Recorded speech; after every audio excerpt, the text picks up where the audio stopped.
नमस्कार साथियों, आप सबको पता है कि राजस्थान में पिछले 10-15 दिन से पेपर लीक को लेकर जो एसओजी कार्य कर रही है। आपने अखबारों में देखा होगा कि कनिष्ठ अभियंता 2020 भर्ती को लेकर जो एसओजी जांच कर रही है और जितने लोगों को पकड़ा है उससे ये स्पष्ट होता है, ये साफ होता है कि 2020 में जब जेईएन की भर्ती हुई थी तो डिग्री का पेपर उस समय सरकार ने रद्द कर दिया था, लेकिन डिप्लोमा के पेपर को सरकार ने उस समय रद्द नहीं किया था। एक छोटी सी बात आप समझिए, अगर चोर चोरी करने किसी शोरूम में घुसेगा तो वो ये चीज़ नहीं देखेगा कि कौन सी करनी है कौन सी नहीं करनी, उसका मौका लगेगा तो सब कुछ साफ कर देगा। तो उस समय डिग्री डिप्लोमा दोनों के पेपर लीक हुए थे, लेकिन सरकार ने डिग्री का पेपर रद्द करा और डिग्री का पेपर जब दोबारा पुनः कराया तो वो भी बड़े लेवल पे लीक हुआ।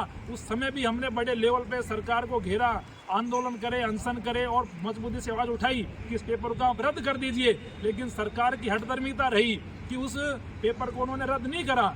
और उस समय उस भर्ती में करीबन 1000 लोग डिग्री में उस समय जेईएन लग गए थे, कुछ डिप्लोमा में लग गए, यानी 1000-1500 लोग राजस्थान में फर्जी तरीके से पेपर लेके जेईएन बने।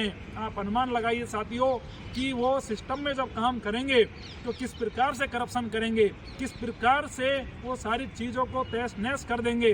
और आप एक बात देखिए, उनकी वजह से जो बेरोजगार साथी, जो योग्य साथी है, जो नहीं लग पाए थे, आज दर दर की ठोकरें खा रहे हैं। आखिरकार उनका कसूर क्या है? गरीब किसान मजदूर के बेटे जो नौकरी लगने चाहिए थे उस समय उन भर्तियों में नहीं लग पाए।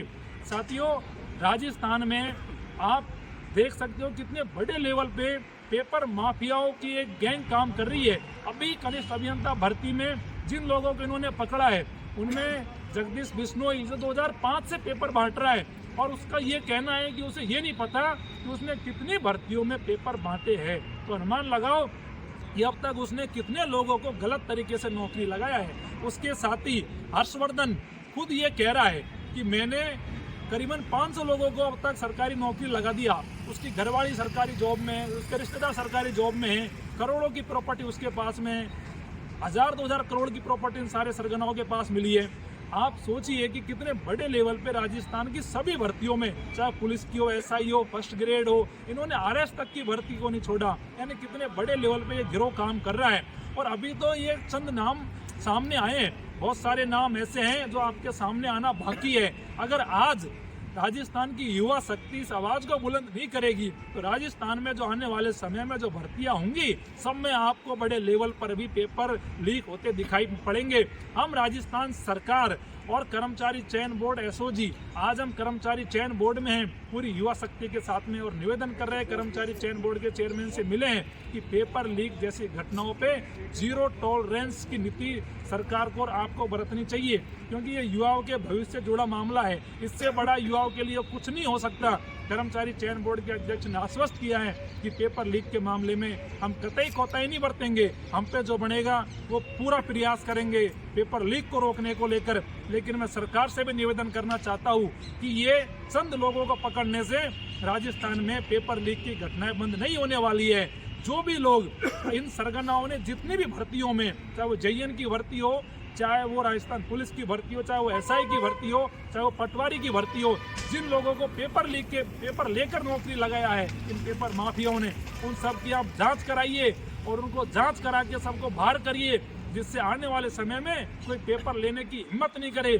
क्योंकि सरगनाओं को बंद करने से पेपर लीक नहीं रुकेंगे। अगर पेपर लीक सरकार को वास्तव में रोकने हैं तो सरकारी नौकरी में जो फर्जी तरीके से लगे हैं उनको आप हटाइए, उन पर कार्रवाई करिए और आजीवन के लिए उनको डिफॉल्ट करिए आप, जिससे आने वाले समय में वो कभी ऐसा काम नहीं करें और उनके मन में एक डर पैदा हो सके, एक भय की स्थिति बन सके कि पेपर लेके सरकारी नौकरी लगने के बाद भी नौकरी से गवर्नमेंट हटा देती है। जब तक गवर्नमेंट ये डर, ये भय उनके दिमाग में पैदा नहीं करेगी, ये घटनाएं राजस्थान में होती रहेंगी। इसलिए मैं युवा शक्ति से भी निवेदन चाहता हूँ कि इस पेपर लीक में आप साथ दीजिए, सपोर्ट करिए।